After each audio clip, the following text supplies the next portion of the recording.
If this video showed up for you, it's because this story is going to move you and give you chills. So go ahead and subscribe to the channel if you like this kind of story, and comment which city you're watching from. The year was 1977. The location, Vnukovo International Airport, on the outskirts of Moscow.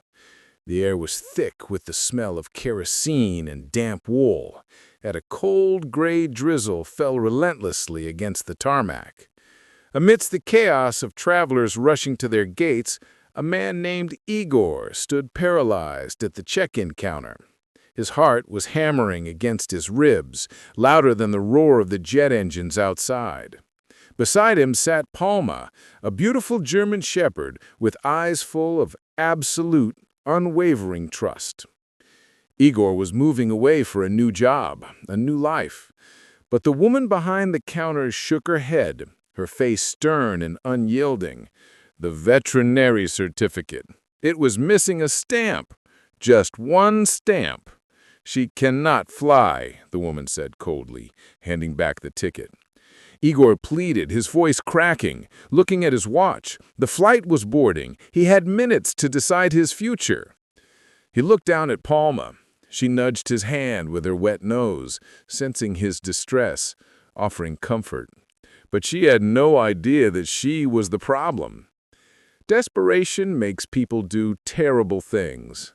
With sweat stinging his eyes, Igor made a decision that would echo through the airport for years to come. He grabbed Palma's leash and led her away from the terminal, out toward the edge of the runway near the grassy patch where the service vehicles parked. The wind howled, biting through his coat. He knelt down. "Wait here," he whispered, his voice trembling. He unclipped her collar. Palma sat immediately, her ears perked up. She knew this command. She was a good girl. She would wait. Igor stood up, turned around, and walked fast toward the plane. But the hardest part was that he didn't look back, not even once. Palma watched him go. She watched him climb the stairs to the Ilyushin I-18. She watched the door close, and then the engines roared to life, a deafening scream that shook the ground beneath her paws. As the plane began to taxi, the realization hit her. She broke her command. She ran. She ran alongside the metal beast, barking, her paws slamming against the wet concrete, her eyes fixed on the portholes, looking for him. But the plane was faster.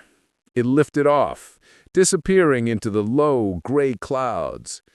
Palma stood alone on the vast, empty runway, soaked by the rain, waiting for a plane that would not return. She didn't know it yet, but her wait was just beginning.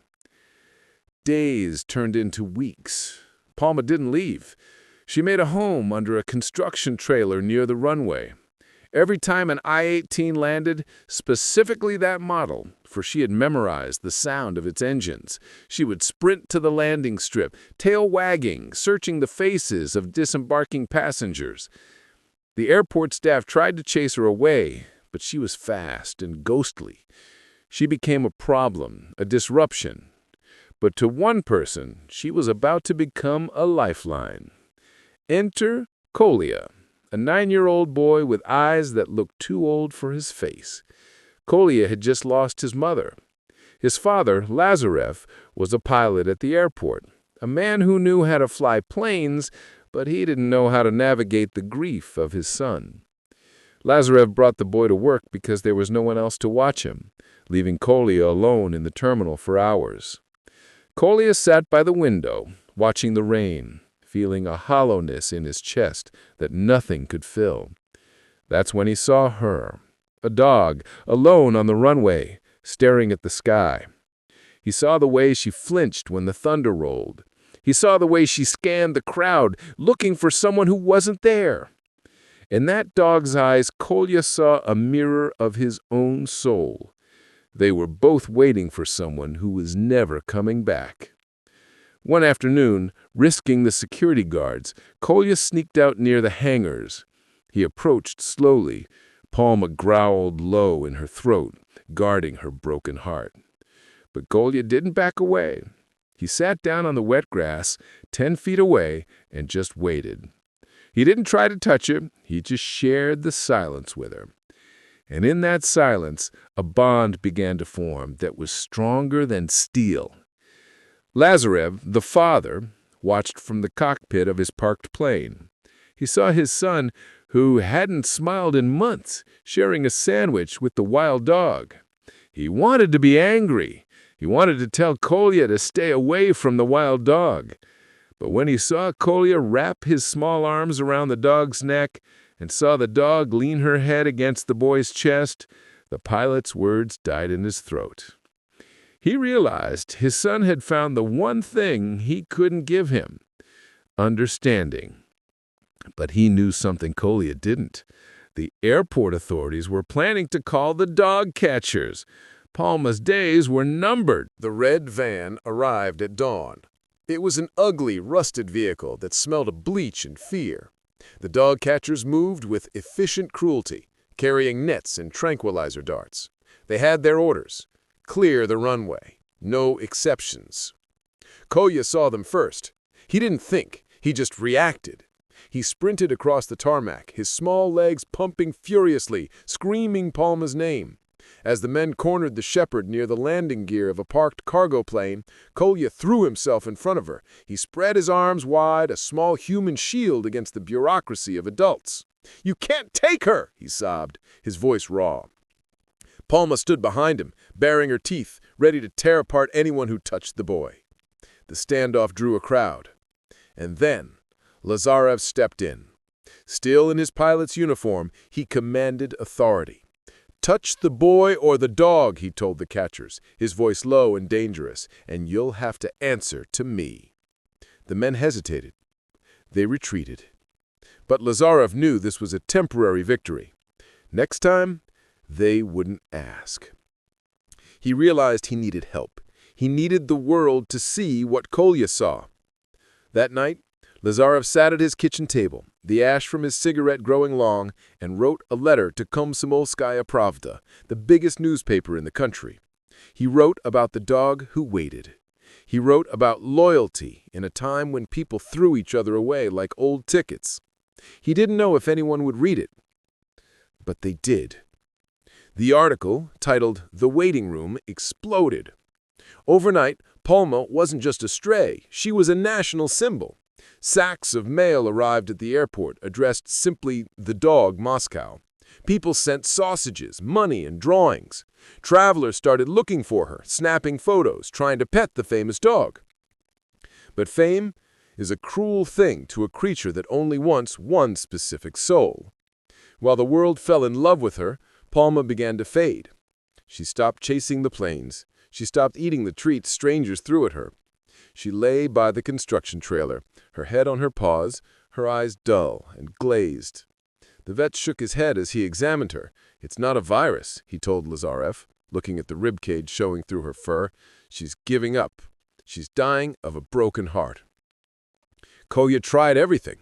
He read to her. He slept next to her in the cold, wrapping his coat around her shivering body. "Please," he whispered into her ear, his tears wetting her fur. "I'm here. Isn't that enough?" But he knew the answer. It wasn't. And then the news came. The original owner had been found. Igor was in Norilsk, thousands of miles away. He hadn't thought about the dog in months. But the Soviet bureaucratic machine was powerful. A high-ranking official, seeing a PR opportunity to show the humanity of the Soviet citizen, pressured Igor. "Go get your dog," the message implied. "The country is watching." Igor didn't want to go. He was ashamed. He had moved on. But fear is a powerful motivator. He boarded a flight back to Moscow. The day Igor was scheduled to arrive, the airport was a circus. Journalists, cameras, and officials crowded the arrival hall. They wanted a tearful reunion. They wanted a hero. Kolya stood on the observation deck, his knuckles white as he gripped the railing. He felt sick. He felt betrayed.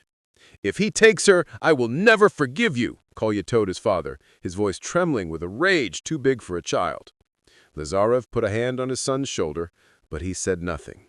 He couldn't stop it. The law said the dog was Igor's property. The plane taxied to the gate. The stairs were lowered. Igor stepped out. He looked different, older, tired, and nervous. He wasn't looking for a dog. He was looking for an exit. But the cameras flashed, blinding him. He was pushed toward the spot where Palma lay, tethered by a leash held by a handler. The crowd went silent. This was the moment, the reunion. Igor approached slowly. "Palma?" he called out, his voice weak. Palma lifted her head. Her ears twitched. She knew that voice. It was the sound she had waited a year to hear. She stood up, her tail giving a tentative wag. She took a step forward, straining against the leash. It was him, the man who left, the man she loved. But then she stopped. She sniffed the air. She looked at Igor, really looked at him. And then she looked up at the observation deck, where a small boy was pressing his face against the glass, crying. Igor reached out his hand to touch her, forcing a smile for the cameras.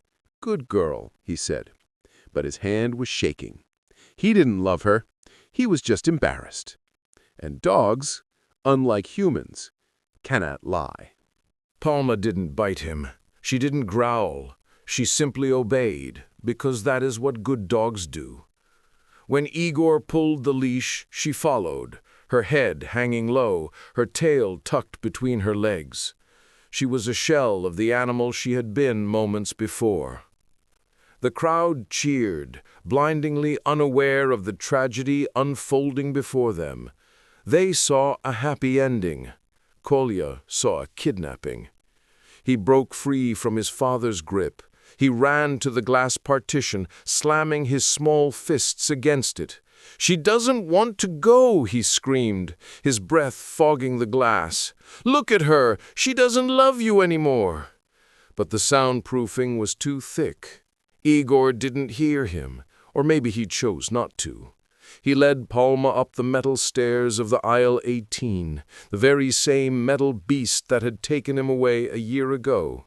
History was repeating itself, but this time it was colder, crueler. Inside the cabin, the atmosphere was suffocating. The passengers whispered, craning their necks to see the famous dog. Igor shoved Palma under the seat next to him. She curled into a tight ball, shivering violently. She let out a high-pitched whine, a sound of pure misery that cut through the recycled air of the cabin. In the cockpit, Lazarev went through the pre-flight checklist. Fuel pumps on, flaps set. His hands moved automatically, trained by years of service. But his mind was on the tarmac with his weeping son. He looked out the side window. He could see Kolya down there, small and broken, being held back by a mechanic. The tower crackled over the radio. "Flight 703, you're cleared for taxi to runway 29er. Lazarev gripped the yoke. The engines were humming, ready to scream. He looked at the co-pilot. He looked at the throttle. All he had to do was push it forward, and he would be doing his job. He would be following orders. But then he remembered Kolya's eyes. Lazarev's hand moved away from the throttle.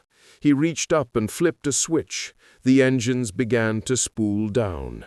The whine of the turbines died into a confused silence. "Captain," the co-pilot asked, alarmed. "What are you doing?" Lazarev took off his headset. He stood up, towering in the small space. "I can't do it," he said, his voice steady for the first time in years.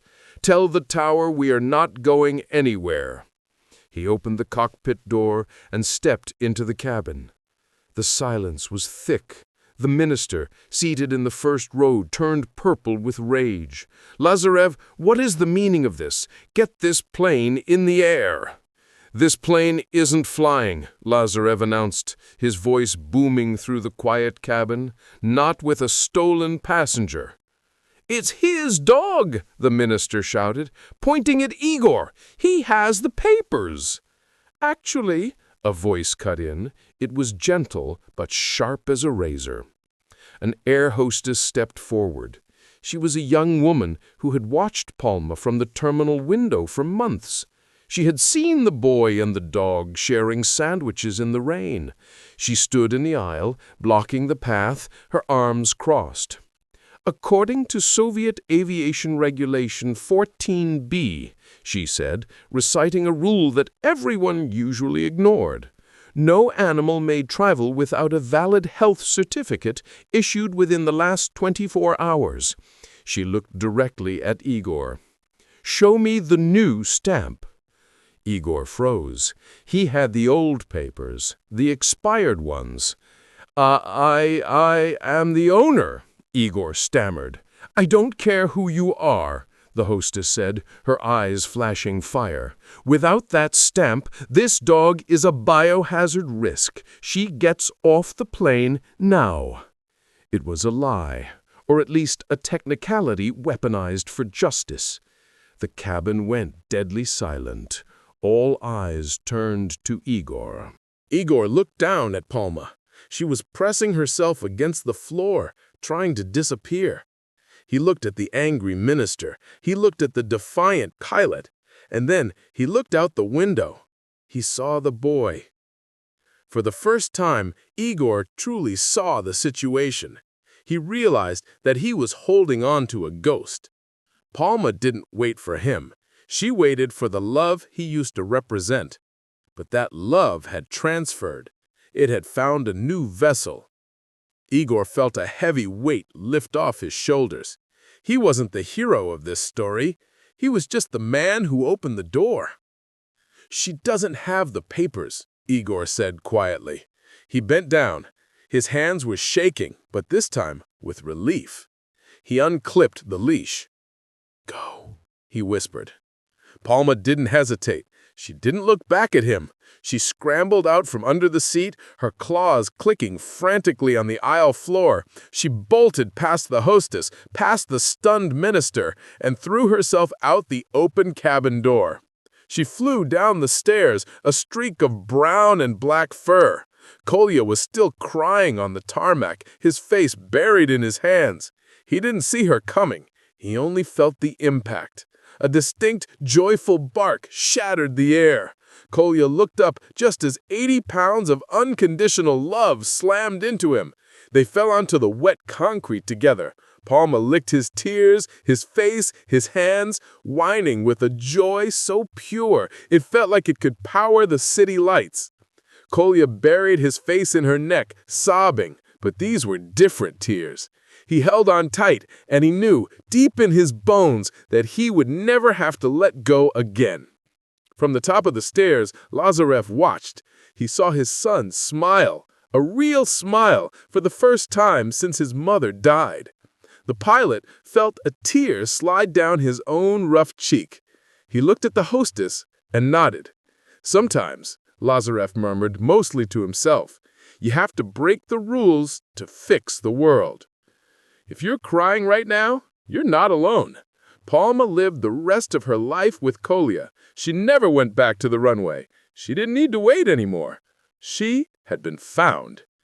It reminds us that true loyalty isn't just about waiting for someone to come back. It's about recognizing the ones who stayed. Sometimes the family we are born with isn't the one we are meant to end up with. And sometimes saving a life is the only way to save your own. If this story touched your heart, share it with someone you love. You never know who needs to be reminded that they are not alone. And don't forget to subscribe for more stories that matter.